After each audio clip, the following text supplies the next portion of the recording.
Awuhlaleleni ungangeni kule channel ephethe iy'ndaba ey'shisa. Igama lami nguVusi Mavusana, kwi-channel ihamba phambili uMkhanyakude TV. Bafowethu, inkulu iy'ndaba laphana wey'ngane zakwethu.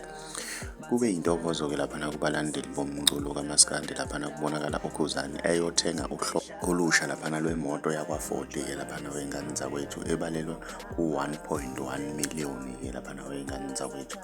Mina ngiyafisa ukwazi uvo lwakho ukuthi wena ngabe kuthini okwakuphawula ngalolu daba. Uthibela usoyiphostile-ke naye laphana uyigidangoma lakhe aphinde abe ngubhuti wakhe ethi wayetshela ukuthi ukuba uyadlala uma ethi ngeke aphinde aphendulane nabaculi abancane-ke laphana wey'ngane zakwethu bezama ukumbongela-ke laphana ngemoto ayithengile. Ake sidibane laphana ku-comment section yizuve uvo lwakho ukuthi wena ngabe kuthini okwakho ukuphawula ngalolu daba. Uma umusha ngiyacela wenze okukhulumile, cindezela subscribe, cindezela nebhele ukuze uzothola ama-notification njalo uma siphosta ividiyo entsha.